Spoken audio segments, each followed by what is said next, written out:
Welcome back to the Last Week This Week podcast, episode 63. I'm Ian Scott.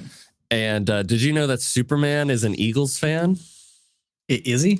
Yeah. Where'd you hear that? I saw David Cornsweet in the new James Gunn photo and several other photos wearing a Philadelphia Eagles shirt, which even if it's not true, it rhymes. And so thus for, I like it. Okay. I think it doesn't make any sense considering where he's from, but you know, it's if the actor who plays Superman likes the Eagles, he is therefore the best Superman, and that is fact. Okay. Anyways, okay, so we're just talking about the actor. Okay. So and that's Zack Huber, by the way. And I'm Zack Huber, and we got a lot to talk about today. Ian usually says this is the podcast where we list a bunch of nerd topics for this week or last week and give it to you this week. But it's okay because you hurt my flow, dude. I ruined his flow. I came up with a stupid thing to say, and we got a lot of stuff to talk about today. One of which is Superman, which is the first thing we'll get to, but we're also going to talk about Pom Klementieff reuniting with James Gunn potentially, the Batman Cape Crusader trailer, the Penguin trailer. Spaceball 2 is officially in the works with Mel Brooks and Josh Gad. We're going to talk about House of the Dragon, the first 2 episodes at the end, as well as episodes 4 and 5 of The Acolyte, which, oh boy, I'm thrilled to talk about that. I'm actually thrilled to talk about it in a sense. Yeah. But the first thing that we're going to talk about is all the Superman leaks that just came out over the past week. And Ian, why don't you take it away? Sure. Yeah. I mean, so we saw filming, I guess, being leaked that was happening in, I want to say Cleveland, Ohio. And that's where like Metropolis is kind of taking place in their universe. I guess they're using some buildings in Cleveland. Because when I think of Metropolis, I think of Cleveland, Ohio. There are some really nice buildings they're using in Cleveland, though. I'm sure. So, yeah, I'm sure. Because I mean, like we got like besides all the characters we saw like the past couple of days, we saw the outside of like the Metropolis City Hall and the outside of the Daily Planet. And so and those look really grand. Like they're really grand buildings and grand entrances. And I think that's the look Metropolis needs. And I think for anybody who hasn't seen it, you can look them up online, but they are reminiscent of like the Art Deco kind of style of, you know, the Superman animated series. And that's kind of what I expect out of and I want out of it. So yeah, and I think the logo for the Daily Planet, I mean, there's only so much you can do with that logo, but I think it looks great. Yeah, it looks classic. Yeah. So I guess I'll just go through the list of who we all saw through the leaks. We got a really good look at Superman's entire suit, like full body. And then we got looks at his Clark Kent persona. We got really good look at Mr. Terrific. And then looks at Lois Lane and all the Daily Planet staff. And then we also got Rick Flag Sr. And as well as a character we're thinking is either Ulysses or Ultraman. Yeah. Because of the U on his suit. But yeah, we got a lot of photos and videos, and I'm shocked how much came out, considering it felt like for the entire time up to this point of filming, like we hadn't heard anything, you know, like it was so under wraps, and then everything just came out. But to be honest, all of these first looks I thought were really great. Like I am so happy with Superman's like entire suit. I think it's not like I'm 100%. I don't think it's perfect, but like the logo on the back of the cape, the new like neck collar he has. I don't know if you saw in the first look photo that James Gunn released a couple months ago, right? The collar was like a little different. It was just a straight line across the neck, and now he's got this like insert. I thought that was always there. Not in the first photo they released. I mean, the collar was, but not like the same type of collar. I assumed that it was there because I thought his head was looking down. I just kind of thought like it would kind of. I don't think it would make sense to have the. I know, but if you see the photos, it's to me it's clear that it's a different collar. Okay. And then you clearly see that it's a brighter color than what was shown off in in James, but I think that's just lighting. Like obviously, I think right. But I also to be really bright. I also think there's like a different texture than like the original suit that was shown. It feels like there's less texture to it, which I think is a good thing, to be honest. But yeah, I am pretty like I'm like 98% there. I think the only thing that's like holding me back with that Superman suit, he's got these like pads on the sides of his ribs, and it's I don't know, it doesn't look as clean as like the other designs like throughout his, like the lines and whatnot throughout his suit. But I think like besides that, I'm very happy with the suit. I don't know about you. I don't know. It's interesting because like I don't want to judge anything off of the like just the set photos because we don't know how, because like if I'm pretty sure that's probably the same way that the suit is colored in the photo that got released, but it's obviously so bright, and so many outfits usually are to compensate for the color correction that gets done. Right. And so look, the colors pop, dude. They do. Yeah. And I like the suit. It's not my favorite suit, and it doesn't have to be. But it could turn out to be my favorite. I just need to see it in action. I mean, the first time that I saw like Henry Cavill's, though, I will say like I was like, that's a cool fucking suit, I will say though, it does feel the most true to like Superman since we've like had Christopher Reeve's suit, Or maybe even Brandon Roth. Yeah, right. His was really solid as well. But it was based off of Christopher Reeve's. So right. And so I don't know. I like it. I like the symbol on the cape, like you said. That was interesting. I loved it. I'm just curious what the tone's gonna be, because to me, like the logo seems a bit it looks a little bit like really comic booky. Like it looks like almost like a Superman S that I would see in the My Adventures with Superman show kind of S. I do get that vibe in a sense where you have this like more modern-esque suit where you have like a more modern S and like the lines going throughout the suit, but then you have like the very homemade feeling of like the trunks and like the belt loops, and I don't know. I think you have a mix of both here, and I think like what I've seen from My Adventures of Superman, like that's a great route to go. But yeah, I don't know about you. Well, it's just more of like when you look at the Henry Cavill one, like it's very detailed. It's got this like almost alien look to it, which is what they're going for. And this one seems like really like, it just feels like it's very, I don't know. It feels like I would call it homemade. Yeah, that's because it's not like a skin tight suit. It's got I'm talking like about ruffles. the logo. I'm not talking about the rest of the suit. Yeah. Okay. Sure. But anyways, I'm just curious about the tone, and it's even more. I'm even more curious about it because when we got to see our first look at David Cornsweet as Clark Kent, I was not prepared for how dorky he was going to look. Got that perm going in the front. And I don't know how he's going to be able to transform his hair that quick, and back. I think he just gets like a wad of grease and just slicks his hair back or something. I don't know. Like that's what you would have to do, right? I mean, I guess. Yeah. But no, I think if you see like the other set photos where like he's like, I don't know, the one that pops for me is like, and I guess I'm back onto Superman, is that like he's being arrested and he's being like walked through the city. He's so much like bulkier and taller than almost everyone around him. Yeah. And I just love that contrast. And you can kind of see it too when he's like walking through the crowd as Clark Kent, where he feels like he's towering over everybody. And I kind of love that as a Superman like representation. I just think him being this like a Jack Reacher like tall freak is kind of needed.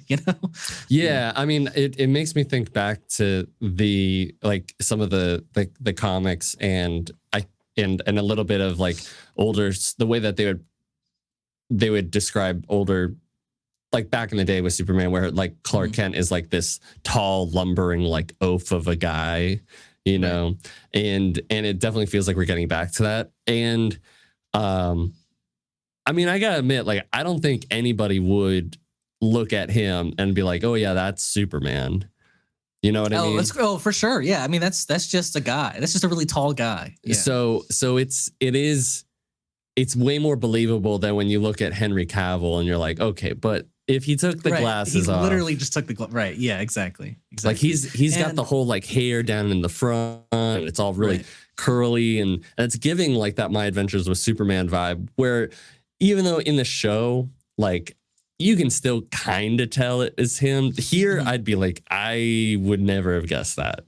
I kind of hope they play into it a bit, where, like, you know how with the Christopher Reeves movies, he kind of like, as Clark Kent, is a really goofy, like, unconfident person almost. Maybe not really goofy, but you know what I mean. Kind of, yeah, like you said, like a lumbering kind of, whatever you said, and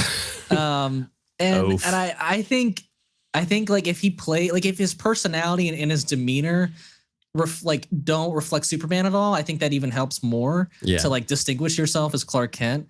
I mean, I don't need them to play into it as much as they did in the Christopher Reeves movies, but like a little bit of that I think would be needed. You know? Yeah. And I think because his look is so outrageous in how like dorky he looks, I'm just curious what the tone will be.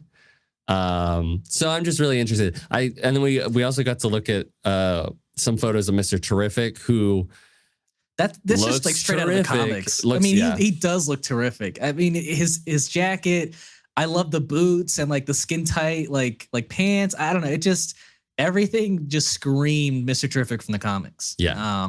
And I love that, like, that's the first pairing of superheroes we're seeing in this universe is Mr. Terrific and Superman. Like, I don't know if I've ever really seen that. Maybe it's a common thing in the comics and I just don't know.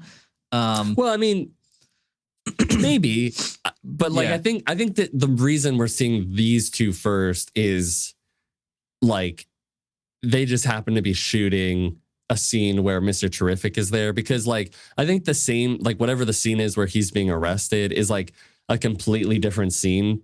You think so? Perhaps. And like, it's not like they're shooting the movie like, okay, we start at the beginning of the movie and then we start at the end. So like, I think we're just seeing like whatever the day is that they need him on set.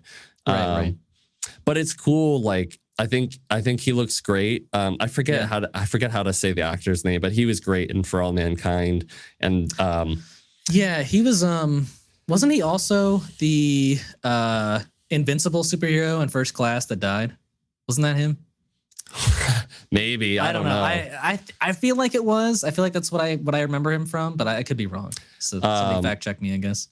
And Tom King, who I think wrote for Mr. Terrific, if not created him, was like posting about him on Instagram like earlier today or yesterday.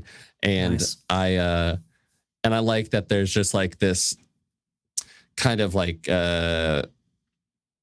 buzz going around on the internet about like, oh, people are talking about it. Like, I'm going to bring it up and like put out this cool 2 panels of him as Mr. Terrific, and it just kind of displaying like what he's about. And I'm excited to see him. I didn't really see all of the Daily Planet staff, but I did see the one photo of Lois Lane. She looks Rachel great. Brosnahan in the purple jacket. Yeah, and I've seen a photo of like her and Superman in the same image. Yeah, they just work really well. Like, I'm so excited to see that pairing. Yeah, there was a side by side of Rachel Brosnahan in the purple outfit, the animated one, right? And the animated one. I was like, maybe not identical. No, but I mean, it's really spirit close. Is there. Yeah, and sure. they look, and she looks great. She does. And so we also got to see Perry White, right? Who just kind of looks like the dude. Looks like the actor. I mean, he looks good. I mean, sure. I'm happy. I'm happy to see him in it. We got to see Beck Bennett. He's one of the Daily Planet staff, I guess, and he's got this like huge handlebar mustache. And then who I can't remember. There was some other staff in there that I don't remember their names, but I mean, it's cool. They all look like they're coming out of this like maybe a plane or like a bunker. I can't really tell what it is. maybe it's a plane and like Clark / Superman saved the Daily Planet staff. I think that'd be kind of cool, but who knows? Maybe that scene starts off and it's like, it's a bird. No, it's an actual fucking plane rolling out of the sky. Yeah, that'd be cool. A little throwback. But yeah, I do. Well, I wanted to say, like, I do like that potentially more than ever, we're going to get like a fully fledged daily staff, like Daily Planet staff. Yeah. I think like the world of Daily Planet is going to be really fleshed out. Like I think you're on the money there. Right. Which is cool. And then we also got to see, what is his name? Frank Grillo as Rick Flag Sr., who looks like he's kind of like the one in charge escorting Superman in handcuffs around all these army guys, and alongside the oh God, what's the villain's name again? The one that was shown in the pictures, or the main? It's Ulysses or Ultraman. No, but the woman who's a part. We don't know what her character is. No, yeah, we do. She's gonna be in the movie with the God, I'm sorry, but if you want to talk while I'm are you saying Supergirl? She's gonna be in Supergirl? No. But go on if you want to talk about Frank Grillo's character for a second. I mean, so what I think is really cool about this is that we now have a confirmed Frank Grillo in like 3 of the first 4 projects, I think, for DC. So he's going to be in Creature Commandos in December, and then he's going to be in Superman, and then he's going to be in Peacemaker season 2.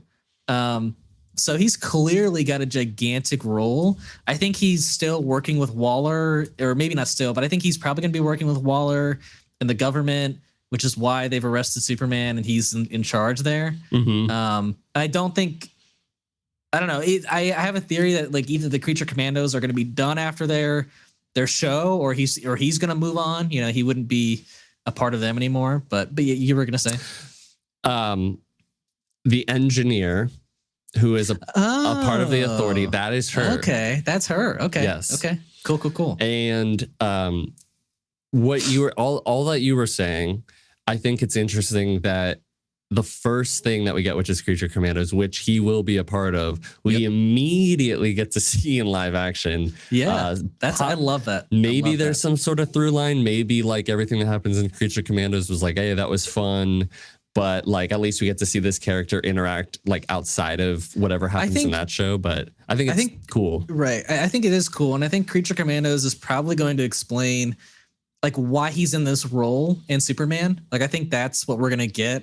And I don't think it has to be like Creature Commandos leads right into Superman. I think we can just have that like one through line of like maybe Waller and Rick Flag and maybe another character like in Superman. And then we just kind of like, because I know they're planning for this like universe is for like everything to be watchable without having to see anything else. But that there would be through lines for the fans, right? Yeah. Do you think Rick Flag Sr. is going to be the DCU's Nick Fury? He could, I guess. I mean, I would assume it's Waller, to be honest. You know, potentially, yeah. Because Waller is going to have a show herself that's coming out like right after Superman, I think. So, I mean, I mean, I guess it's possible, but he'd be more like a lackey in my eyes, I guess. Also, do you think he ever gets bored of playing arguably the same character over and over? What other characters has he played? Well, he played Bone. God, what was his name? And he was in the MCU in Winter Soldier, and he turned into Crossbones in Civil War. Right. Mm-hmm. He was in a bunch of the Purge movies as like an ex-cop who's like, does a bunch of gun stuff. I didn't realize there were characters who appeared in multiple Purge movies. Yeah, he's been in multiple Purge movies. Okay. And I've just seen him in a bunch of like cop military roles. I'm sure he does get tired, because everything I've heard from any actor who's typecast is they would love to do anything else. But this could potentially be a little bit different, but I think it's probably has like the depth an actor is wanting, considering he is in like 3 projects in like 2 or 3 years, you know? So, Or he could just be like how Colby Smulders was with Maria Hill. that would be disappointing. But I don't think it'll be like that. And then let's just kill him off in like a really small project that no one's gonna watch. Yeah. Just like Maria Hill. So you were saying that the other like masked guy with the big U on him, who's like all dressed in black, could be a character. I don't know the character of Ulysses. I do know Ultraman, but I don't know who Ulysses is. So I mean, from what I've been hearing, is that this is possibly like a newer take and maybe like a hybrid of like Bizarro, Ultraman, and Ulysses. They're all like, I don't know much about Ulysses either. From what I hear, he's just like, gosh, I read about him too, and it's just completely out of my mind. But he's definitely like a main Superman villain. But I think he does have like powers that can rival Superman, which makes it kind of like in the same realm of Bizarro and Ultraman. I mean, it's possible. I mean, like you said, I don't know that much about that character. I really highly doubt that that is Ultraman. I think that would be a really upsetting take if they were to go that way. So I'm going to lean towards it's whoever that character is. I don't think it would be a Bizarro. I think James Gunn is definitely the type of person who would like actually make a Bizarro. I mean, from what I've heard is that he doesn't want to do the traditional like Bizarro storyline. So I don't know. I mean, and these are just kind of like reports, rumors that I'm hearing. So it's not straight from his mouth. Yeah. I mean, I would, because, I mean, to be honest, I would love to see like a true Bizarro, because the way that they portray him in like a comic, like All-Star Superman, it's great. Yeah. It's not stupid. Like it's fun and it's kind of emotional at times. So but I don't know. Interesting. I didn't know that there was going to be a character like that guy I was going to see. So, and I think it's neat that we're getting so many like villain types, because we like are obviously like the main villain of this movie is Lex. Like that is like what we've been told. And I totally forgot to mention it. There was a Lex set leak that I saw. And he's got like some damage, like on like some cuts and scars on his head. So, I don't know like why Lex is also there, but he didn't look amazing, but I was like, because it looked like he almost had like a bald cap on and not like a shaved head. He probably does have a bald cap on, but I thought he shaved his head. He shaved his head, but I imagine that like to get like a fully bald head, they probably were like, just put a bald cap on. It'll be like not a CGI like head, but something that's mixed with it. Like they'll touch it up in post as well. And yeah, because like I don't know if you saw any of the VFX breakdowns of how they did the ghoul for Fallout, but that is they shot with the entire face and then kept like certain parts of it that they could have like, and then they made a fully fake face, but then they melded the two together. Because I heard that the nose was never like not there, you know? Yeah.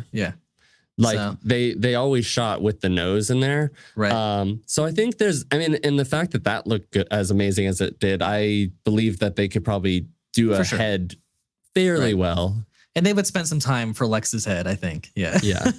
Yeah. But yeah, I think that is every set leak that has dropped in the past couple of days. And it's kind of a bummer to know so much now and like know so much of like what certain things look like. But do we really know? We don't know anything like story wise, but like I think it would have been cool. Besides the one character and maybe Rick Flag, which that was a surprise to me. Right. Yeah. I think that's the main thing. I was like, oh, it would have been nice to be surprised by that. But like, we already kind of knew everything else. You know what I mean?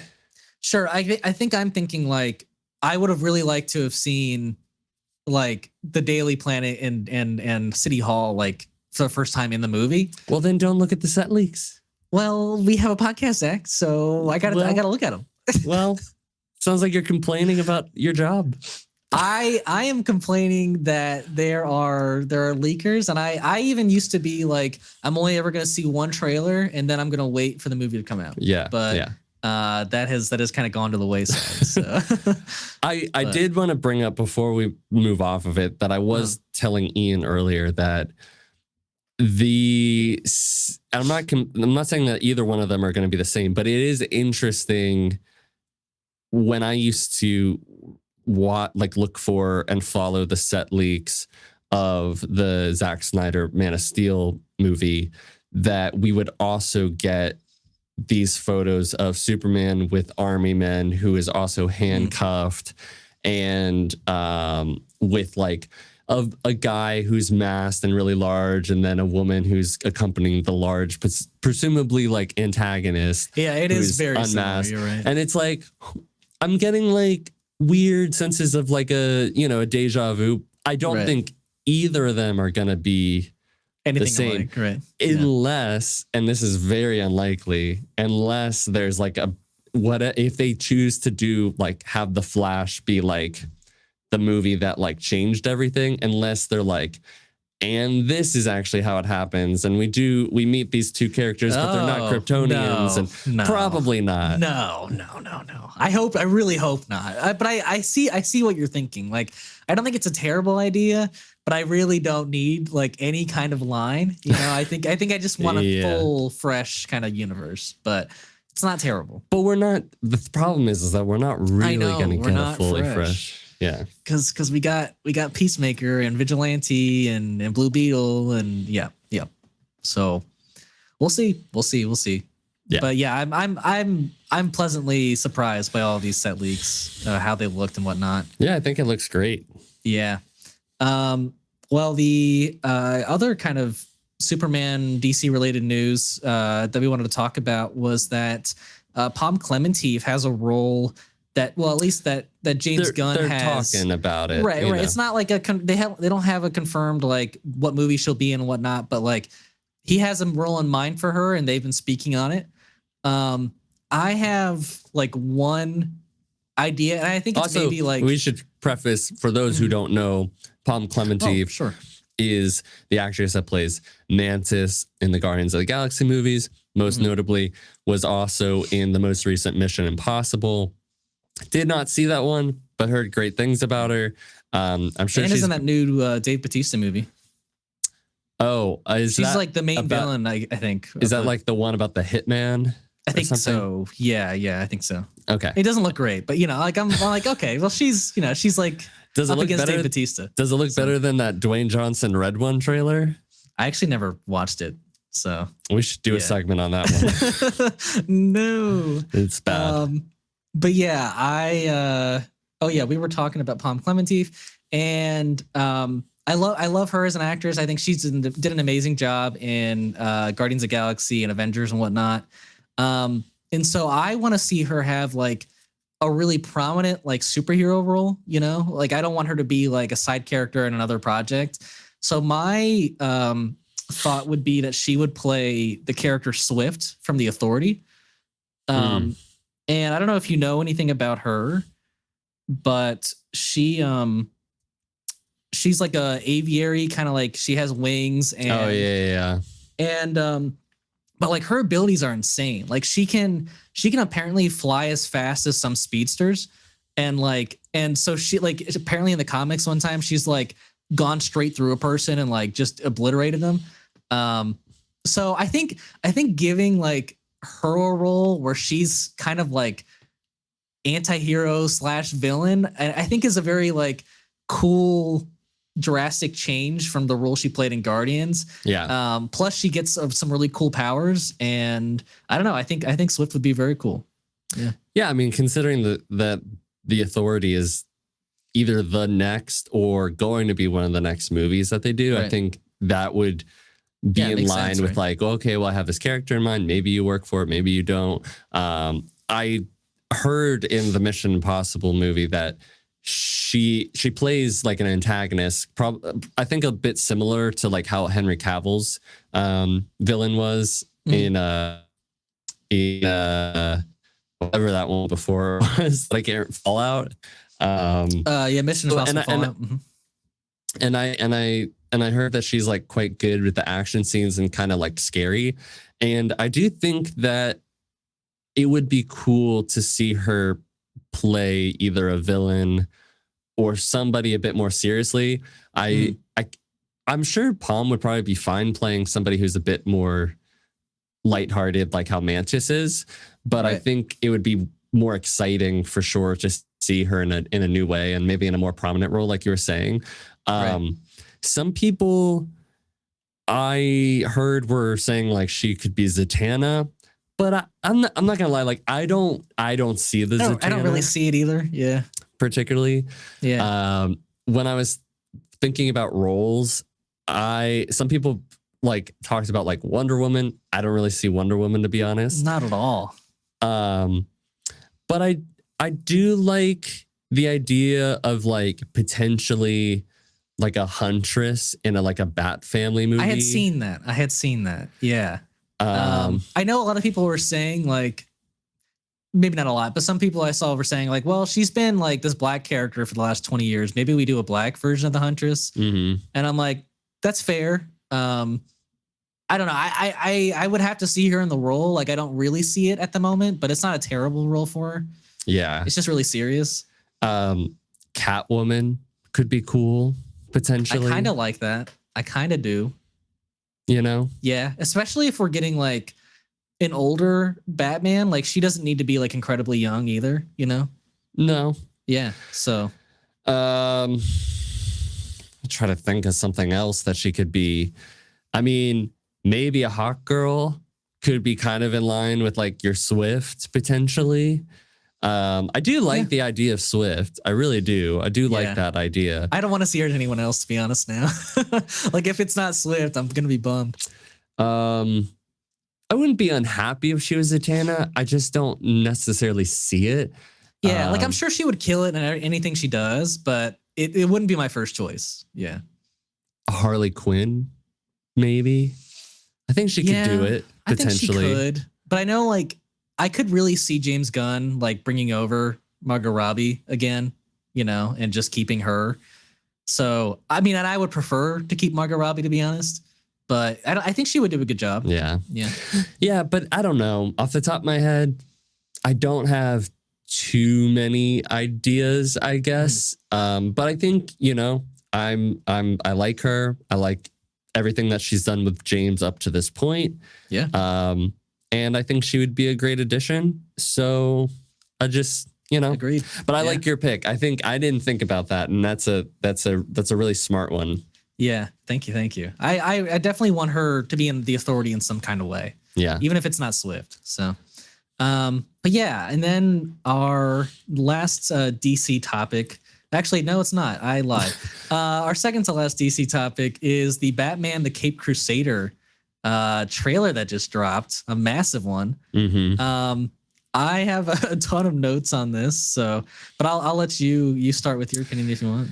Yeah, so the Batman: The Caped Crusader is an animated show that's made by the same guys who did the Batman animated series, which I think is Paul Dino and Tom King, or Paul Dino and somebody else. It's, from what I know, it's Bruce Timm and James Tucker. Oh, okay.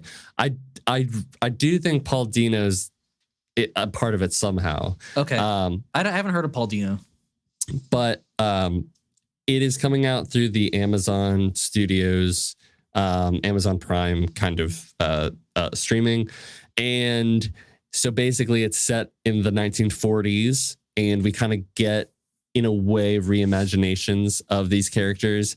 Yeah, we saw a lot of villains. We saw a lot of villains in this trailer. Batman looks the way that he kind of did when he first came out on Detective Comics, seen with like the big, long, not super long. Well, they're long, but they're not like thin like the way that they eventually get, but like long bat ears, and he. It's cool. The animation, it is very cool. It's very inspired. They said they were inspired by Bob Kane, specifically those comics. So, okay. Yeah. Yeah, I mean, it looks a lot like it. We talked about it on an earlier episode where Catwoman kind of looks like her original self, but with like an added like cape to her, and we get this updated Harley Quinn who looks a lot scarier. And I was surprised that we got to see Harvey Dent be Two-Face in this trailer. I thought that's something that they would have saved, but he looks terrifying with that melted face. We get like a penguin. We get a kind of realistic clay face. Yeah, we get a clay face. We get onomatopoeia. Who's onomatopoeia? I don't know, but I saw it's the guy with the circles like in his face, the black, the white circles. Gotcha. And then who else? We got Firefly. We did get Firefly. A lot of cool ass villains, and we even saw Hugo Strange, but I think it was Clayface because he had this like punch indent in his face. Yeah. So, but yeah, I mean, a lot of cool new versions of these villains. I meant Paul Dini. Okay, that's what I meant, but he may not be attached to it. My bad. I didn't see his name anywhere in it. My bad. I don't know why I think I associate his name with Batman the Animated Series because he was a screenwriter and producer for that show. Anyways, I just wanted to clear that up. Yeah. But yeah, they also announced before this trailer who's actually voicing Batman in this. So it's the actor Hamish Linklater. I don't know if you know what he's from. Like I've only ever seen him in one thing before this, but like recently he's been on Midnight Mass and The Crazy Ones. Okay. I know of him from New Adventures of Old Christine, which is a Julie Louis-Dreyfus like sitcom that came out like 2006, 2010. And he played her brother in it. Nice. So yeah, I mean, it's definitely like different, obviously, from like the role he was in there. Yeah. But I really love his voice. Like he sounds like a good Batman for sure. It's a serious, like he's got some bass in his voice, but it's also like slightly raspy. Like, I don't know. I think it's a really good mix. And I think, Bruce Timm and Matt Reeves. Yeah. James Tucker, they were all saying that like what stuck out from his audition was not like his Batman voice, but more so his take on like Bruce Wayne, where like they were all like, when I guess Bruce Timm originally, when he was casting for like the animated series, he was like the Kevin Conroy was like the only person like that. He was like, that's a Batman voice. Right. Yeah. And now he was like, all these auditions came in and everyone's got a really good Batman voice. But no one had like a really good, Bruce Wayne voice. And so like this, I guess is a Bruce Wayne that's very different from the one in the animated series where they've said that basically this Bruce Wayne persona is like a person suit for him. And he uses, which is the way it should be. Right. And it's like a tool for him to like, as Batman to like do whatever he needs to do as a person. Yeah. But basically he's even a different Batman in this iteration where like the animated series, I think they said he was a hero who empathized with his enemies and yearned for the day he could lay his cape and cowl down. But this one is he's like a single-minded soldier is what they described him as, with like this purpose where he just needs to be like I get the vibe of like Matt Reeves Batman, where he needs to be vengeance and fear, and I get that very same vibe. So yeah, it's a cool take. I'm liking it. Yeah, and I think that the animation looks very clean. Yeah, very nice. I think it's going to be great. I really think it's going to have a killer story. Yeah. I'm not completely sold when I hear like there's going to be a war on Gotham and all I see is, like one car like getting shot at down a street. And it's like kind of reused footage from earlier in the trailer. But I think maybe, and most likely, they're just saving some stuff. And, but all around, I'm really excited to see it. Yeah. I am really excited to see all these new takes on villains. I like that we're not starting off with a Joker because we don't need to see another Joker right away. You can sell me on other villains. Right. He has so many other villains that are great, you know, like let's use some of those. He has the greatest rogues gallery of any comic books like hero. I would agree. And the only one that compares to me is Spider-Man's. Yeah. But yeah, I totally agree. And I guess what I forgot to kind of touch on is that like the start of this trailer, it starts off where like he's a foe to the Gotham City Police Department. You know, like they are like, who's this Dracula figure? You know, why is he doing this? And you know, kind of like treating him like a villain and that we need to stop him. So you see like Commissioner Gordon and Renee Montoya. And from what I hear, which by the way, props to bringing in Renee Montoya. That is a character I don't get to see enough. The last time we saw her in anything was The Dark Knight. No, that's not true. Birds of Prey. Okay. Yeah. Sure. Okay. But like no, I feel you though. No, okay. It's cool to see that character. Like I haven't seen her in, you know, Harley Quinn. I haven't seen her in the animated show. Yes, I thought she was going to be in that, to be honest. That's surprising. Yeah. I don't think she's in it. To the best of my ability, I don't think she's in it. Not at least in like a prominent role. Yeah. Right. But yeah, so like, I think what's cool about this kind of like foe as you know, or the Gotham City Police Department being the foe of Batman is that like with the Batman animated series, like it started off like that for the first few episodes, but then like he was working with them afterwards and they trusted him. Whereas as this is going to be, it sounds like it's going to be this tone at least the entire first season. And it's, I think it's cool to see like a Batman with a different perspective on the police too, where they also commented that he is not like going up to a crime scene and introducing himself. Like he is doing his work from the shadows and he's very reluctant to work with cops. So I think all of this is so promising. Like it's so many great ideas. And like I didn't even touch on the fact that like there's barely any technology in his Batcave. Like he's using like really old tech because it's the 40s. Yeah.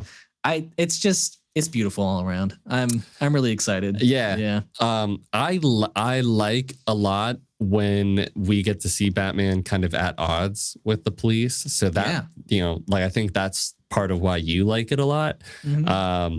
I do like it when they eventually start to work together, but it's not exactly like the most exciting part of the story for me because that's where like all the stories go, you know? So I'm excited to see something a bit different in that sense. I mean, well, is it really that different? Because he was at odds with the police in Batman Begins. He's still somewhat at odds with the Batman. But, you know, like eventually, like Dark Knight, like he's full on working with the police in that one, you know? Yeah, sort of. A lot of it. Yeah. At least like Gordon, right? For sure. Right. Which is kind of the way that they portray it most of the time. True. But then you get to like, you know, it wasn't exactly the most fun thing for me. Not most fun thing, but like, it was like when you saw like, what's his name? Ben Affleck's Batman interacting with J.K. Simmons' Gordon. It was like, there's no conflict there. It's just, hey, what's up, old friend? And it's like, I don't know. I could use a little bit more out of it. So, yeah, I feel you. But all in all, I think we're pretty happy with this trailer. Yeah, it comes out August 1st on Amazon Prime, so we do not have a long wait at all. It comes out in about a month. Yeah, and that's pretty amazing. Two really good animated DC shows coming out this summer. So what's the other one already came out. It was Superman, you know, season 2. Oh, that's still ongoing. And by the way, the new episode awesome. Nice. It's nice. so good, Ian. You have to watch it. I heard all the Supergirl stuff has been pretty good. Oh my God, it's so good. It's so good. That's great. That's great. You got to watch it. We'll do, definitely. But yeah, now our last DC topic is the Penguin trailer. It is a full-fledged 2 minutes this time. Last time, I think it was just a little short 45 seconds to a minute trailer. But I love that we like started off this trailer just like seeing all the destruction. I mean, I think it was a lot of reused footage from the movie, but like setting that tone where it's like directly after the Batman, I think is really smart. And then you also got like, I think the first look of the exterior of Arkham Asylum. I think was that Arkham Asylum? Yeah. What shot are you referring to? There was like a shot like right after they showed all the destruction where it was like this island and this like kind of massive prison, and then they cut to the Penguin going to visit Salvatore Maroni. Mm-hmm. So I mean, it's a prison, I know. I just didn't know if that was like I just assumed that Salvatore Maroni was like in a different prison because Arkham Asylum is pretty insane. Yeah, I mean, it could be, but it looked like an asylum type place. You know? Yeah, I mean, if it's not that, then it's probably like Blackgate, I'd imagine. Okay. That'd be cool. But I don't know. Yeah, I don't know. But yeah, this trailer shows a lot of the inner fighting that I think is going to be happening. Like you, I guess I should start where you first see the Penguin go up to Sal and be like, "Yeah, I'm taking over things. You're kind of reporting to me now." And which, by the way, pretty ballsy. Played by what's his name? Clancy Brown. Clancy Brown. Yep, our boy. Yeah, who he was in John Wick 4. He voices Mr. Krabs. Oh my God, he does voice Mr. Krabs. I thought that's what everyone knew him first from. I know him from Shawshank Redemption, and also I don't even remember him in Shawshank. He was the president in Gen V, and he was the villain in Dexter New Blood. He's been in so many good things, and he's got the voice of the most terrifying man you've ever met. It's a really good voice. Yeah. What are you doing, Oz? Yeah, I like it a lot. But yeah, you basically get the sense throughout the trailer that, and I think he says it kind of like this, that it's basically, this is, the Falcons are distracted. This is his kind of time for the taking. And so you get to see like a first look at Falcon's son, who accuses Oswald of just kind of ripping the rug out from under him, where this is his empire.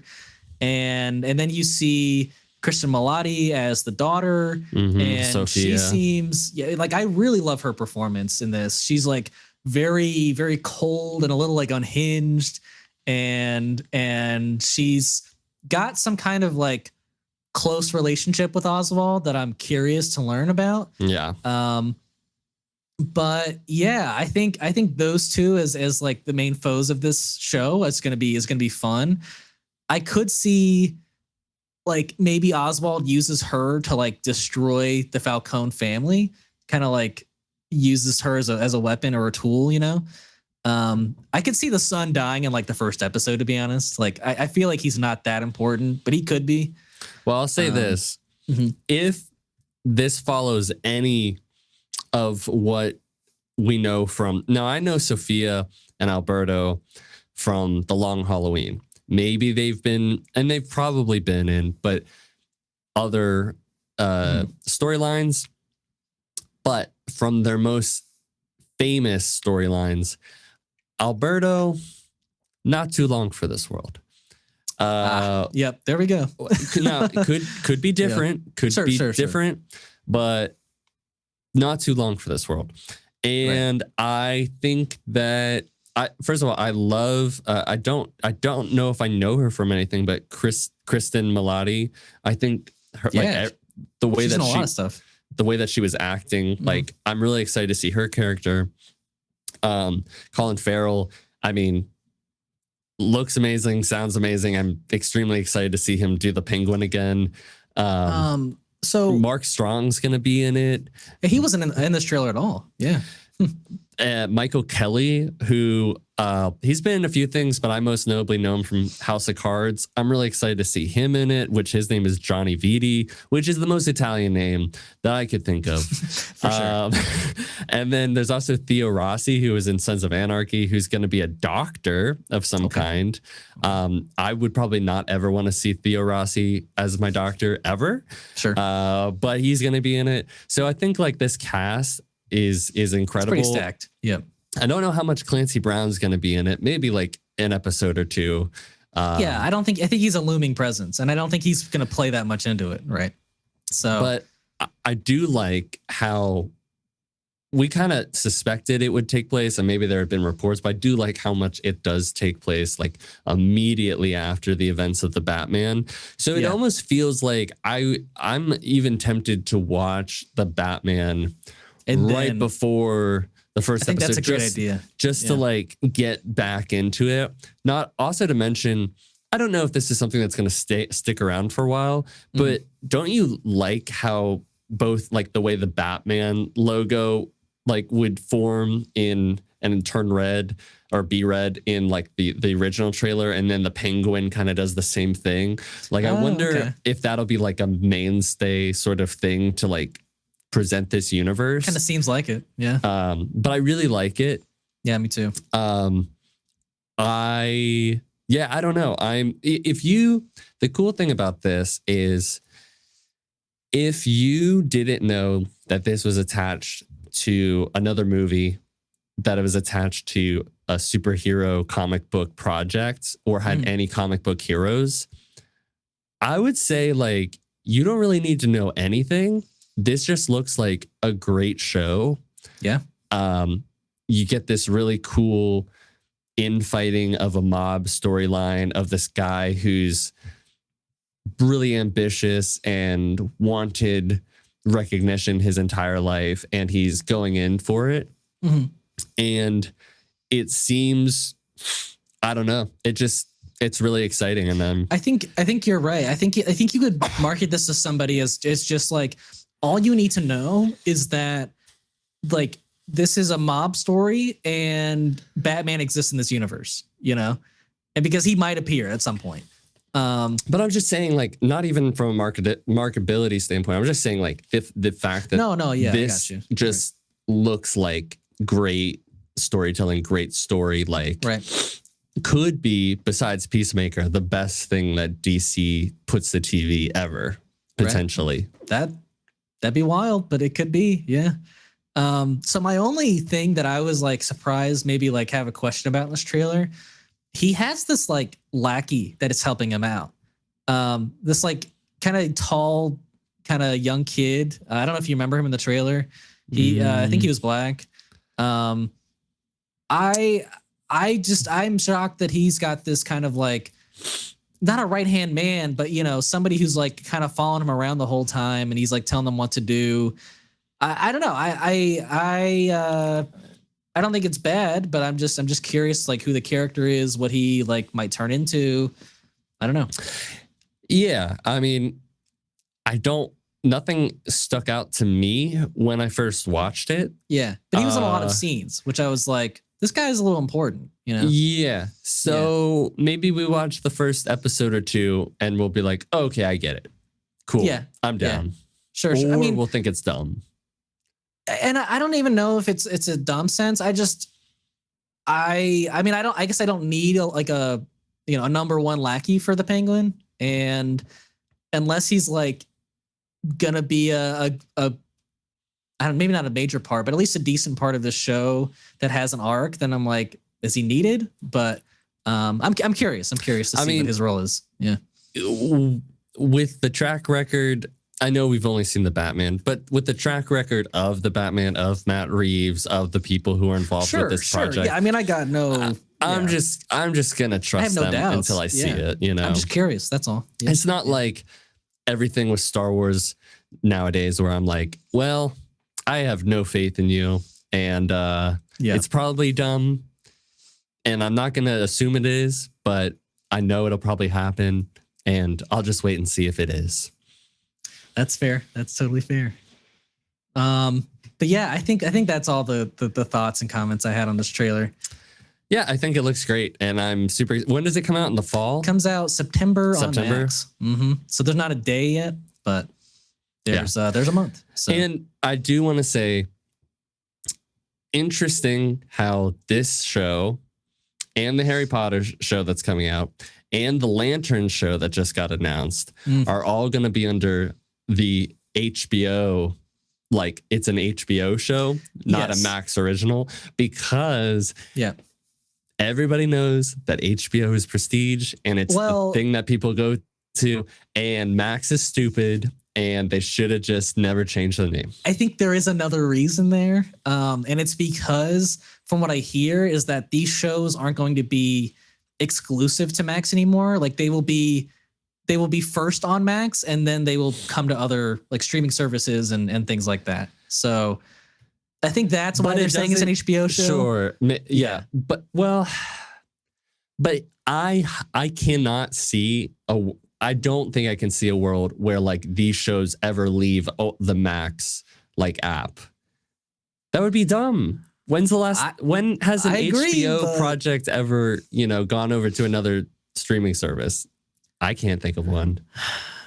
Yeah. Maybe it's happened, but fair. I really can't. That's other than like the movies, but the movies always end up being on there, I feel like. Like, I don't feel like they're like, oh, the Harry Potter movies are leaving. Maybe. I don't know. But the Harry Potter movies are like, they're on Hulu and Netflix or something. I don't know what else they're on. I know. That's what I'm saying. Like, they're probably still going to strike a deal where it's like, you can have it for a short amount of time, but it's still going to be on our app. Yeah, no. I don't think it's ever going to leave Max, but I think it will come to other things eventually. Yeah, for sure. But yes, I am on the same page. Super excited. Can't wait for September. So next on our topic list here is the announcement of a Spaceballs sequel with Josh Gad and Mel Brooks. So disclaimer, if I've seen this movie, it was an incredibly long time ago, but I don't fully remember seeing this movie. So shameful. It is it's absolutely shameful in my mind, but it is a favorite of Zack's, so we are talking about it. All right. So for those who don't know and are woefully lacking joy in their life, lacking humor, and so many quotes that you can just throw out whenever you want and nobody will understand what you're saying.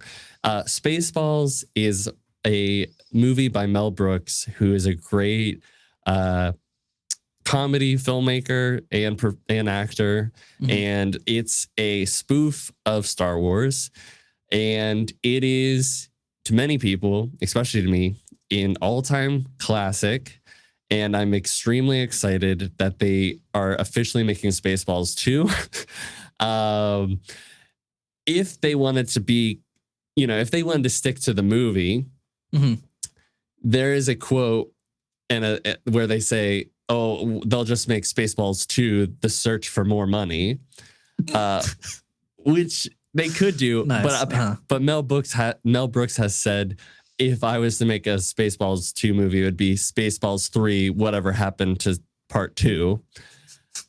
Which it does say Spaceballs 2 is in the works. So do you think they'll change that title, or do you think they'll keep Spaceballs 2? I don't know. Yeah. But look, I can't remember the last spoof movie that was done. And like, honestly, it's been at least 10 years, it feels like. When's the last spoof movie that it feels like it was maybe a superhero movie? I mean, I didn't even watch it. Yeah. I don't really watch spoof movies. So well, here's the thing.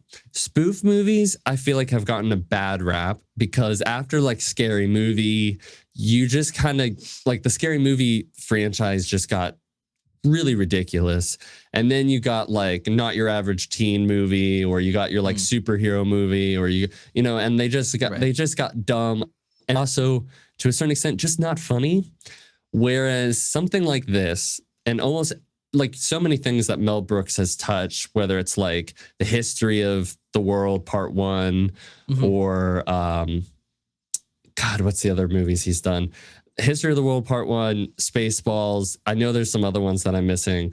But now maybe the humor might not end up being the same, because there are some things, even in Spaceballs, that like you probably should not bring up to this you know, in this day and age. Right, But right. also, if there was a franchise besides maybe the MCU that really needs a spoof done to it and some commentary or some comedy too, it's Star Wars, because I don't think Spaceballs has done anything. Like, Spaceballs was made in like the 80s, I think. And there's been so much that has happened, and I would love to see like I don't know what story they would come up with. I mean, the first one, they kind of just retold the story of Was it just A New Hope? it was kind of A New Hope, but they mixed in some things that like came about in the later movies. Okay. So you had like Pizza the Hut, and he was just like a disgusting blob of melting pizza. But yeah, no, go on. I was just gonna say, I think the smartest thing to do would be to like go all in on 7, 8, and 9 and like make fun of those, because that is like what's in the popular like zeitgeist, you know, like that's what everyone is like remembering right now. And I think if you made fun of the prequels, like not everyone's gonna like be super happy about that. Well, but it's not like everybody was gonna be super happy about like making fun of the original trilogy. That's fair. I think if it has to come out of a place of like, we really love the property. So whatever like, I would imagine that more people would be in love with like the prequels than they are like the sequels, but I'm really okay with any of it. I just am really excited to see a sequel to one of my favorite movies. And I'm dubious that that it's gonna be as good, but I like Josh Gad. Mel Brooks is a producer. Yeah, Josh Gad is actually really funny. Like I'm pretty happy with him as an actor. I don't like, and if they can get what's his name, who plays Darth Helmet, who's also in Ghostbusters. You brought him up earlier. I brought up somebody from Ghostbusters? With the glasses. Rick Moranis. If they can get Rick Moranis to be in it, that would be amazing. I think he is retired, though, to be honest. I know, but they did get him for like a commercial, so maybe they can get him in a movie. I think a movie's a little more than a commercial. I know, but like they don't need him to be. They really don't, but that would be amazing if they could get him back, even for like a cameo or something. Right. Yeah, I mean, I guess my thought is that like if they're calling it Spaceballs 2 and you're not getting Rick Moranis back, then it should be like something that came after episode 4 in a sense, and like and if it's a new actor, then you have like a new cast to kind of play with in 7, 8, 9. So I think it makes sense to me at least, but I don't know about the fans of the movie. Personally, if they were to do this movie, I do think that they should do the prequels, because I just don't think that there's a strong enough story with the sequels to do anything except kind of poke fun at some of the silly and like kind of dumb ideas that came about in the sequels. Like if you want to poke fun at like this guy coming back from the dead and he looks like utter shit, and you're like, how the fuck is that possible? Or I think I would love to see like one of the side characters just scream, like maybe not obviously Ray, but just like scream that person's name like the entire movie. You know, like Finn did in episode 9. Just scream Ray the entire time. Yeah. Ray. And people who like get the movies would know that, right? So I'm excited. I don't know if they're going to be able to do the humor. We'll see. I'm just excited that they decided to do it. They're going to have to market this movie a particular kind of way, because there's a lot of people who just don't know what this movie is, and that's fine. Sure. But I think if you market that it's a sequel, like people will, I think like in turn, just like if they don't know the movie, they'll look up the original, and I think you'll kind of get the context. Yeah. No, I will watch it. I mean, maybe I'll watch it with you at some point. Maybe we'll watch it tomorrow. Oh, that could be cool. We could do that. But yeah, I think it's a neat, cool idea, and maybe I'll be a little more excited for it after I see the first movie. So yeah. So next on our list, we wanted to review the first 2 episodes of House of the Dragon, because we are gigantic House of the Dragon fans, at least season 1. And I think we're pretty excited to talk to each other about it. Yeah. And we watched the first episode together. We watched the first episode together. We opened up a bottle of wine that had been aging for 4 years. That was House of the Dragon labeled, and it was delicious. And we watched the first episode, and I'm a gigantic fan of the first season. I think the first season is some of the best TV I've seen in years, if not ever. Yeah. I thought almost every episode was just beautifully done had a beginning, middle, and end to each episode that just felt fully realized. Yeah. You love the different eras through it. I love the time jumping. I know some people aren't a big fan of the time jumps, but I loved it. They worked really well. They did. Yeah. And the way that season 2 is shaping up, I think the time jumps to me were absolutely necessary. Sure. After watching these first 2 episodes of season 2, because you appreciate somebody like Viserys more than ever after just these 2 episodes. Otto certainly does. And you cannot, the amount of backstory and family drama that's been occurring for decades now. Right. Like you needed all of that context. All of the context just creates all the situations that we're seeing right now, and we understand it so much more deeply than we would have if we picked up when the kids were kind of grown up. You know what I mean? Like, right. So because I think they were going to start there originally, where it was basically like getting close to when Viserys is going to die. Yeah. Yeah. I think it was going to be 14 years after like the original start of the show, which is, I think, a huge mistake. And I'm glad they did what they did. So, yeah. So getting into like the first 2 episodes, right off the bat, we get to go the wall and Winterfell. We get to talk to one of the Stark descendants. Yeah, that is Ned's great grandfather. So it's pretty cool to see, I think. Cool. And he was a cool character. Yeah, he was. I hope we get to see more of him sometime. So apparently we were not going to see more of him this season, but he might appear later. So, yeah. But regardless, it's pretty cool. Yeah, I love that. Jace getting that bad news on the wall. Yep. Yeah. A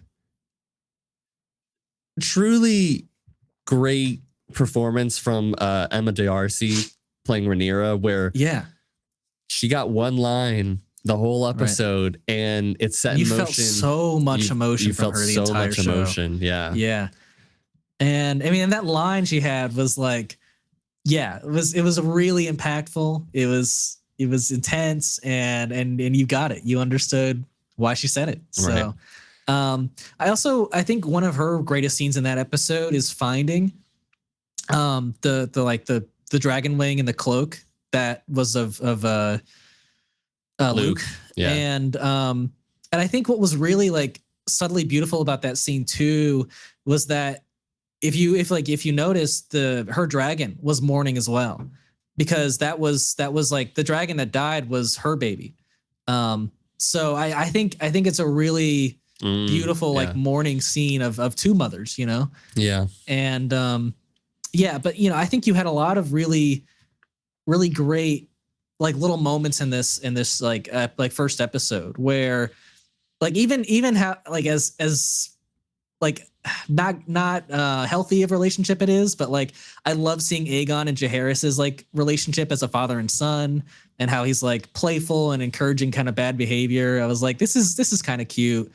By the way, the actor who's playing Aegon, terrible. The character is a terrible person. Yeah, but he's acting his ass off. The actor is doing a great job. I mean, like especially in episode 2. Oh, especially in episode 2. Oh my God. Yeah. And like, that's the thing that's great about the show is like, as much as people are like, oh, I love dragons and I love sword fighting and I love the fantasy element and it's back in these knights and ladies and lords, the best scenes and the best moments of like the show is like the really natural comedy that comes out of it all, and the drama and the seriousness of scenes. and the dialogue, and with both of these episodes, I think like it doesn't really feel like we've skipped much of a beat. No, Maybe we pick up right off where they left off, you know? Maybe like episode 1 didn't feel as like beginning, middle, and end as like some of the, and especially with some symbolism as the first season was. Right. But I still thought that both these 2 episodes, like we really are just like keeping it going. There's like we haven't slowed down at all. It's just accelerating. And yeah, I don't know if we can like jump to how that episode ends. Sure. Yeah, we can definitely do that. I think so. Basically, the line Rhaenyra says that she wants Aemon dead, and so Daemon is like, okay, bet. And so he goes. Is her name Melise, or is that the white worm? Spy master? Yeah, the white. Sure. Is that, maybe? I can't remember what her name is. Maybe but the white worm. He goes to her because he locked her up and is like, "Hey, I need your help. In exchange, I'll give you your freedom," which he didn't really do.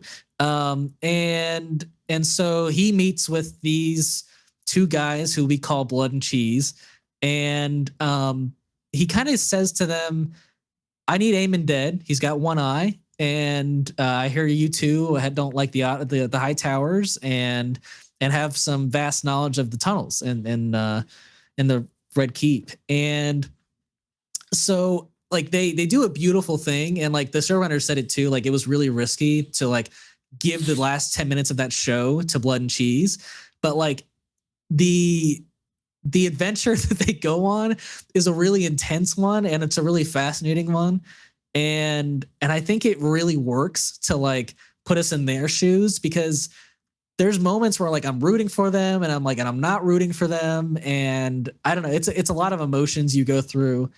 Well, especially like when they go to the throne room and they're just sneaking around the castle thinking that they're going to get caught.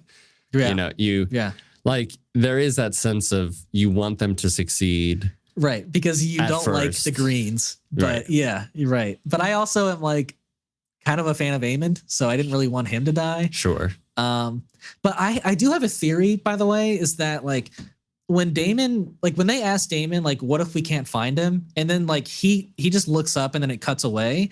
My theory is that he just says a son for a son, because that's what the title of the episode is.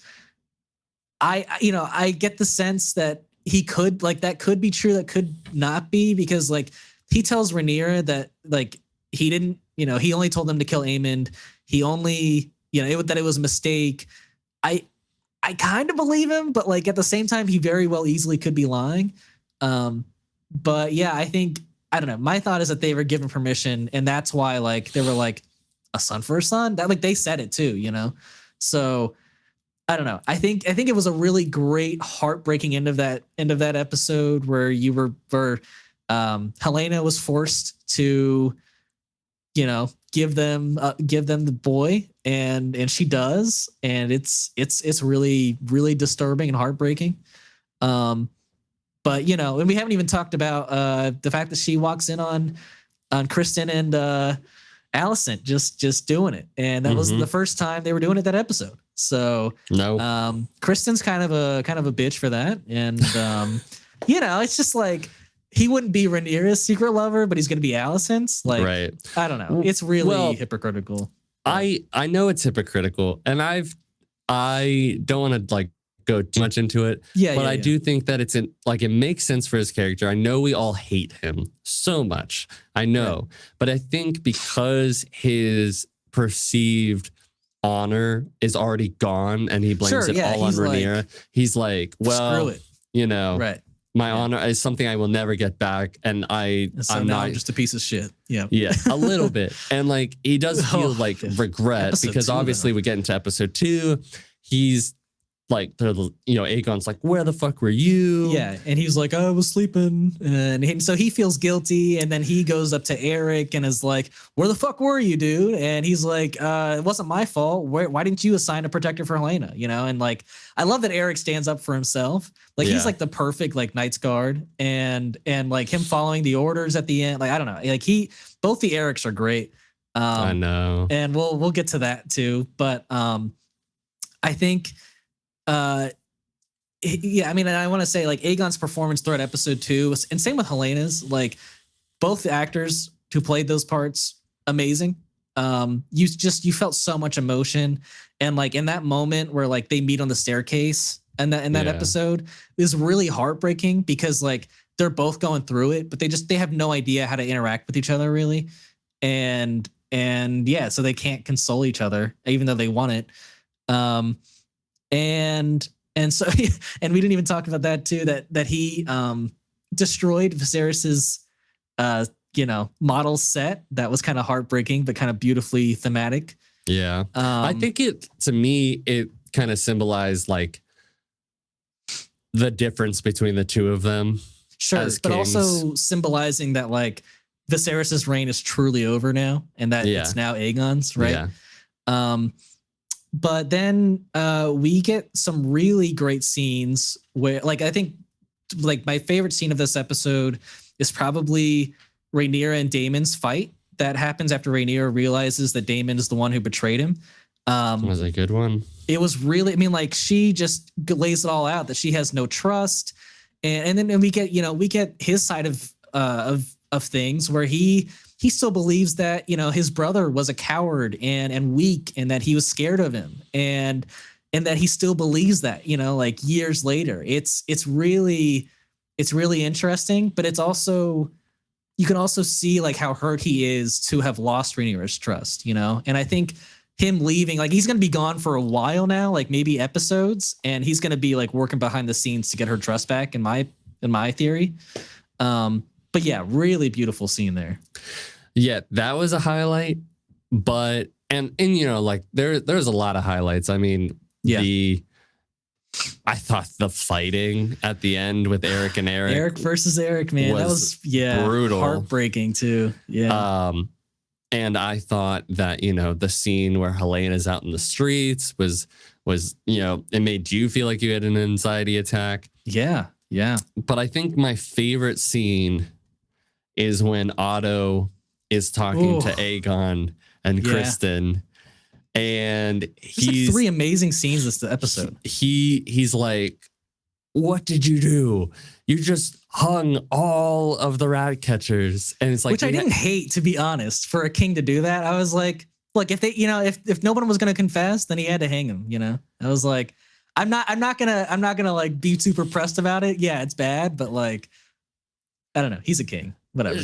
Right, but like you had like the sympathy, like he was right, like you had the sympathy, and now you have the hatred of like these mothers and children who, and then he's like, well, Sir Kristen had an idea, and he's like, the slow turn. What was his? And he's just like, oh my fucking God. Which, by the way, I want to say the idea of Sir Kristen's, his idea, it's not a terrible one. It's not terrible. It really isn't. It's not a terrible one. Now the funny, like the thing that is just like so interesting about like when you set a story to take place is the technology that's in it. Because if this was taking place in any other time in history, potentially, you just call the person up and be like, hey, maybe don't do that. But there's no way to do that. And I don't think phones are ever going to exist in Westeros. So, exactly. I know. But it's just one of those things. It's like, oh yeah, I guess you can tell a story where something like that would happen because there's physically no way to. I mean, you can get a crow, that's about a raven. But yeah, that's about it. Yeah. But yeah, that whole scene, and then he's not hand anymore. And he gives it to Sir Kristen Kroll. Throws it at his feet. Yeah.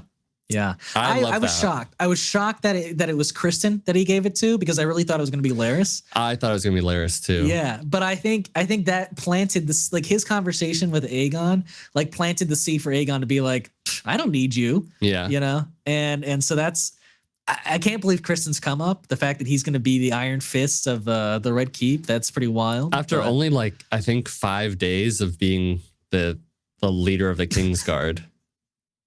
Yeah, it has only been like, that's pretty bad. You're right. But he's moving on up. He's doing things, and he's sleeping with the Queen Mother. The Queen, yeah. So He's a terrible person, and I want him to die. But like he's moving up, and good for him, I guess. Yeah.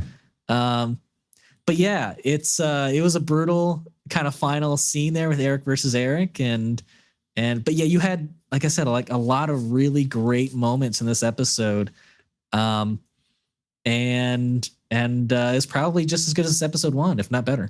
So. I personally found it better than episode 1, to be honest. I would agree. Yeah. Because a lot of episode 1 was like morning and kind of like the beginnings of the season, right? Yeah. So, yeah, definitely a really good 2 episodes. Maybe it's not as good as like the first 2 episodes of season 1, but it's really good, and I'm here for it. Yeah. So, yeah. Now we're going to talk about the Acolyte episodes 4 and 5. I think we can get through episode 4 pretty fast because like nothing happened in episode 4. Nothing. I mean, I'll say this. They walked through a forest. Yeah, so basically, like we get OSHA saying like her sister isn't her problem anymore, which doesn't make any sense to me. Because you finding out your long dead sister is alive, you don't care. Like what? Yeah, then you have some journeys through the forest with the Jedi, and then also with May and Kamir. And not to mention that Soul, OSHA. Oh, my bad. Go on. Soul, OSHA, Jackie, Yord, all fly back to Coruscant from the same planet that May and Kamir were at. And I don't think they were on that planet, were they? No, yeah. They knew where they were heading. Right. And so they were like, no, we got to make a pit stop because the council wants to speak to us. Exactly. Right. Yes, they were on the same planet because they just had the fight from after killing the other master. I know, but Tommen from Game of Thrones. I guess we never saw them leaving a spaceship, so I guess you're thinking they're on the same planet. Yeah, sure. Yeah. But we knew that they left and we knew where they were headed because they're going towards Kelnaka because they teased that, right? Yeah, but they called it Kofar, like the forest of I don't know. But yeah, go on. Yeah. Anyways, yeah. They went back to Coruscant to another entirely different planet. Yeah. And while May and Kamir were going straight on their way to Kofar, and they had to have this whole conversation with Vanessa where she completely then was like, you know what, we can't talk about this, even though I told you guys we had to talk about this. How about you guys go take care of it on your own? Well, I also what I hate about that council room meeting is that like she's so distrustful of Soul, and I'm like, but then it gives her so much trust to go out on this mission. Right, yeah, it's just, I don't know. Vernesh's really like all over the place and pissing me off this season. All of these characters are. You also get Kiadi Mundi like really barely doing anything in this episode. And then my note but I don't really. Is that really an issue? You know? No. Well, so my thing is like, where the hell is Yoda? Like, why is he not in these discussions? Well, like, because he would be a part of the High Council, which if they talk to them about it, that's what Vanessa was saying. Is they talk to them about it, they would have to talk to their other, like they'd have to get brought up. Okay. You know. Okay. So I thought it was just that like I thought they were referring to like the Senate and that they wouldn't tell the Senate, right? But I guess if it's sure. No, if it was like a small council of Jedi who are meeting in the basement. Okay. Doesn't have to get brought up to the leaders. They're not complicit in anything. You know what I mean? Right. Okay. Yeah. But they go. That's fine. They go to Coruscant and then they come back and then they do this whole walk through the forest and they show up 30 seconds after May. Yeah. No, that's not. It's bad. It's pretty bad. And I don't know. The bugs are like whatever. Basil's kind of cool. Like I like his design. I'm not gonna lie. Like at first when they introduced him, I was like, this stupid fucking joke that they're trying to do right now. But then Basil kind of grows on you, right? Yeah, Basil's cool. He doesn't really have any lines, but he's a vibe, you know. I like Basil. And, I'm not gonna lie. I like Basil. Yeah, I did too. But I think we both hated the fact that Kelnaka just was dead when they showed up. They teased a Wookiee fight for 3 episodes. Yeah. Now, at first I was like, oh, that's kind of shocking. And then I was kind of pissed off afterwards. I'm pissed, yeah. But because you teased the Wookiee fight for 3 episodes, and then you didn't give us one. Well, also in trailers and like I don't know, man. We had this Wookiee presence. Exactly. We've never seen at all. You introduced the idea of a Wookiee Jedi, and then you never show it. Yeah. Except him, like you never see him in action. That's so lame. That is so lame. Yeah. And not to mention the fact that May, unprompted, out of nowhere, does a complete 180 with Kamir, and he's like, you know what? This changes everything. This changes everything. I'm gonna turn myself in. I'm gonna go to the Jedi, turn myself in, and then when she eventually starts to get arrested by Jackie, she fights her. And dude, that pissed me off so bad. Like why? So there was like times in that fight where like she had the upper hand on Jackie, and she could have been like, wait. I don't want to kill you. I want to help you take down my old master, right? And she doesn't say a thing. And she actively has a blade at one point to Jackie, and she's like she's actively trying to kill Jackie. And I'm like, what is this writing right now? It makes no sense. And there are times later on in the episode where she like she saw Sol and Jackie fighting Kamir, and which, by the way,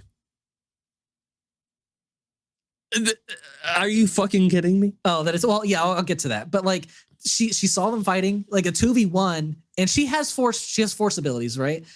And she did not once, like she ran every single time, and I'm like, you could be rid of your problem and then say to the Jedi, oh, I just helped you kill my master. Like maybe this will get me some favors. But like she just totally abandoned her 180 that she did in the previous episode. It was like, so she made a 360. She really did make a 360, dude. Like it was wild and did a great, really quick job of cutting her hair very effectively with the.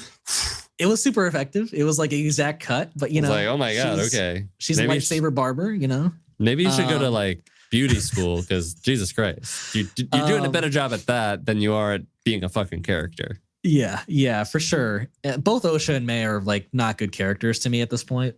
But the highlight of this episode obviously was the action, right? I mean, like, Kamir versus all of those Jedi. I mean, you had some really clean action. I mean, you had like him blocking like lightsaber, strikes with his helmet, and then like, and with his brace, and like the helmet and brace like rendered them useless for like a period of time, which was super interesting. Yeah, that is from what I learned is a type of metal from the Legends side, the stuff that turned out to be like Legends in lore that they've now brought into canon. So it's like a type of metal that when a lightsaber hits it, it will short out for a short period of time. It's pretty cool, honestly. It is cool.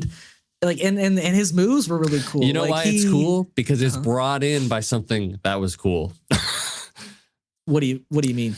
It was something that was made, like it was a part of something else right, that brought it in. Sure. That was a thing. Yeah. But yeah, like one of his other moves that he did. Sorry, what was that? Nothing. Okay. But his other move that he did was like he stabbed a Jedi, pulled the other one in, and then decapitated both of them. Like even though you didn't get to see that on screen, like that's some really great action.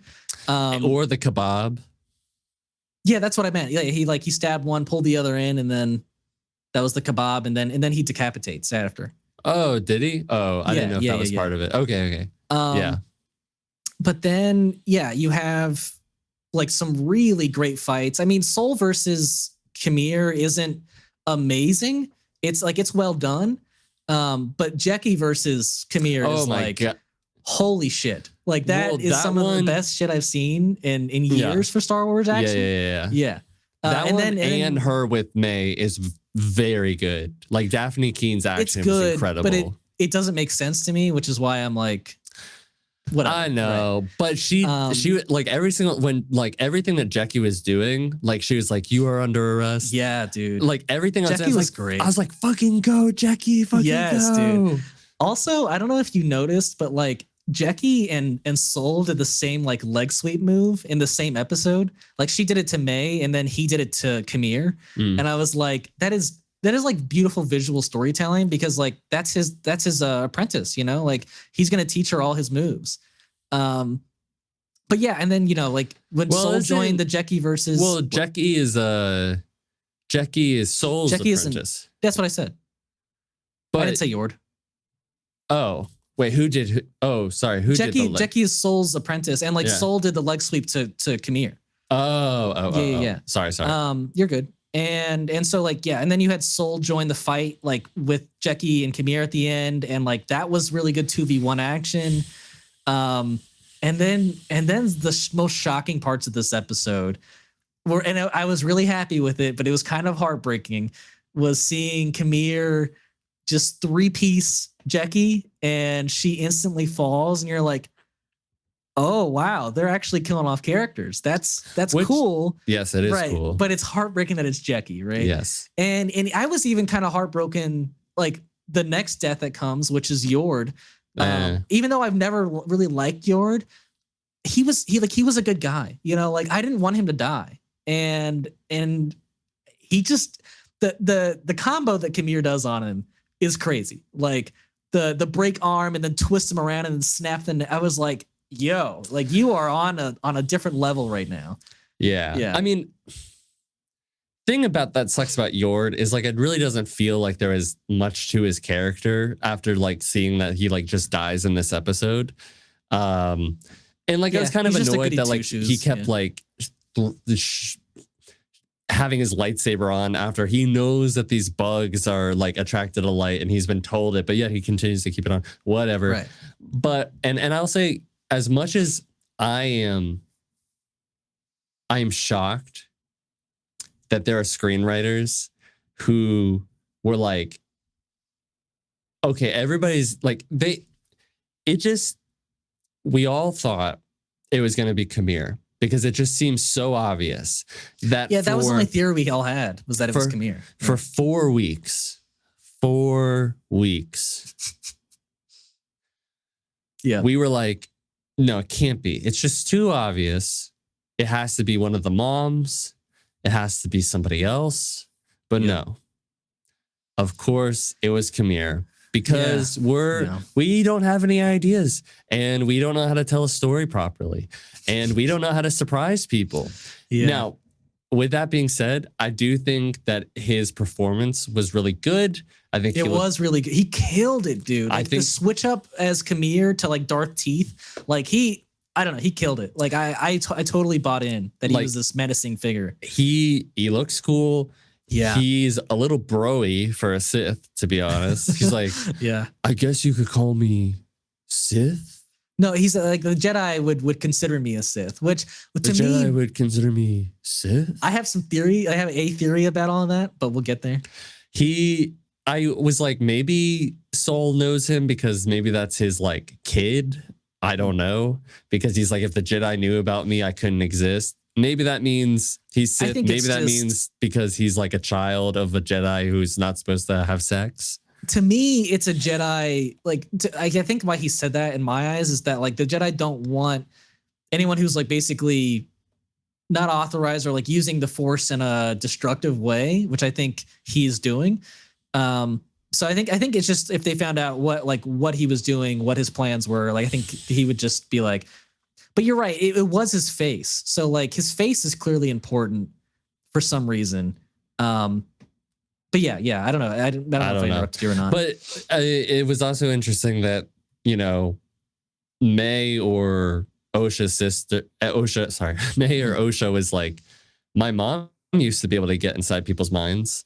Yeah, it was Osha. Yeah. And I was like, well, maybe it's the moms. Maybe Kamir is like somebody who was there that day. Yeah, but like it was all women in that witch like tribe. So like, how could Kamir have been on that? I don't know. How could he even involved from the get-go, you know? I mean, I think that makes sense, but I just don't know how it will make sense, you know? Don't know. But yeah, so end of this episode, we get that like May has switched places with Osha after trying to like get her to be on her side. I don't know why she did that. Yeah. And it seems like Basil's going to figure out like as soon as like the next episode starts. But how does Soul not even go like, hey, I sense something with this Khmer dude, but like I don't sense anything with you? Yeah, like he would clearly sense that that's May and not Osha. I don't know, in my eyes, right? And I'm of the opinion that Khmer knows that that is Osha. I could see that, but I could also see because he was gonna kill May. But he also just only broke her chains. Like he could have killed her, you know. I think he had the opportunity, and I don't think he was going to in the end. If he doesn't know, then I'll be surprised, or maybe not surprised because this show is really dumb at times. But like he even sensed, like in the shop when he first met Osha, that like, oh, you're very similar to her. Like he knew. So like, well, yeah, but it was because of her acting. Like I think he realized immediately that wasn't May. But she has no reason to act at this point. So like, if next episode he doesn't know right off the bat, I'll be like, yeah, this is dumb storytelling. Yeah, but what if she like looks at her clothes and just like, oh, he thinks I'm May? You know, could be. By the way, switch, but yeah. We already had like a bit of a, oh my God, who is who sort of like, you know, thing about the story. We're really going back to it again. We're really going back to like, oh, you're the fake sister. Yeah. But the audience knows this time. So yeah, I don't know. I think so. Then the interesting thing at the very end is that like, you know, Khmer goes up to Osha and it's not the dialogue that he's saying. It's more of like, I don't know if it's like that, like exact. I think it's similar. So basically the music that's playing at the end is very similar to like Kylo's like theme in Star Wars. And so the theory going around is that like he isn't a Sith, but he is like the originator of like the Knights of Ren. I don't know how I totally feel about like the Knights of Ren existing that far before like the sequel trilogy, because I always kind of like thought that maybe like Snoke or you know like Palpatine Snoke like created the Knights of Ren, like as kind of like a similarity to like the Inquisitors. But I think if you like introduce some really dope lore and a cool origin for the Knights of Ren this far back, like I could be into it. I could be into it too. And like, I guess it could kind of make, they wouldn't break lore in a sense, but they still don't have to break lore. And I think if the only reason that I would go against that theory is he already says in his words, I guess you would call me Sith.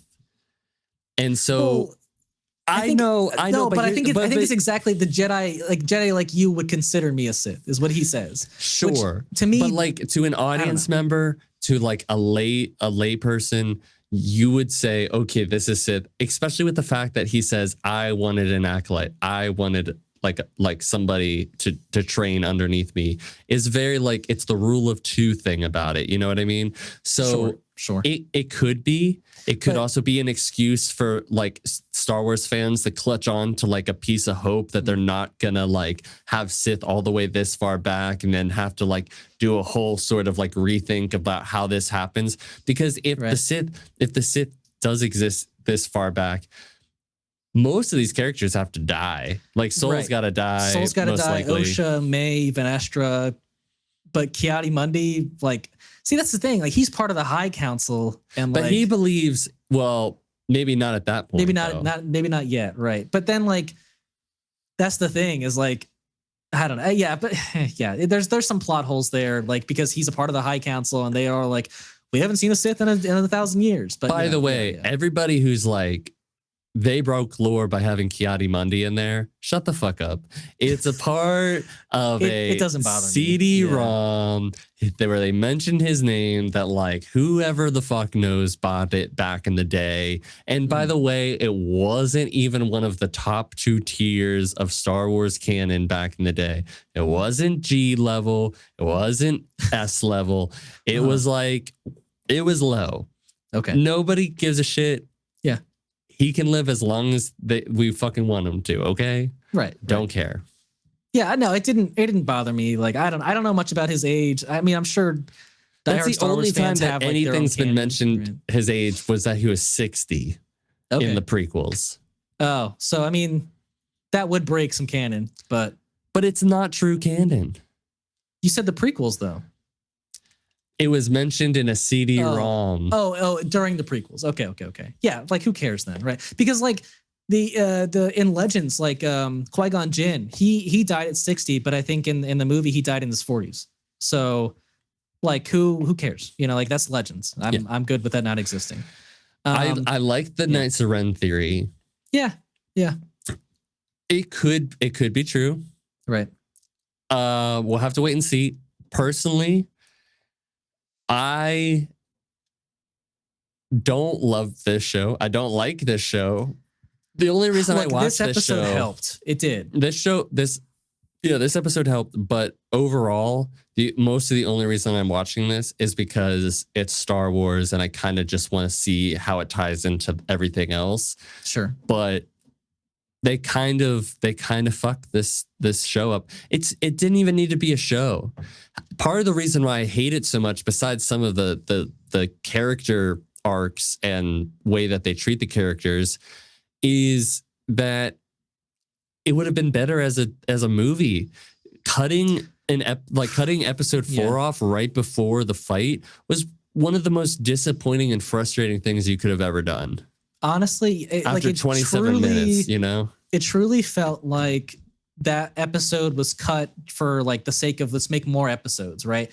Because like I think the episode titles are just called Day and Night. Like they're not even like it's not even anything clever. Oh my god, it's so stupid. It's so boring. So it could have been a really cool hour-long episode, but they chose we're good. Let's just cut it in 2 for the sake of 8 episodes. So we are 3 episodes away from an ending, and it doesn't feel like we're in the strongest of spots, but we did just have some of the best lightsaber action in years. So it's a nice plus. It is a nice plus. And it's nice to know that Daphne Keane wasn't BSing, that she really, I don't think it rivals episode one's fight, but it's like, it's good. It's really good.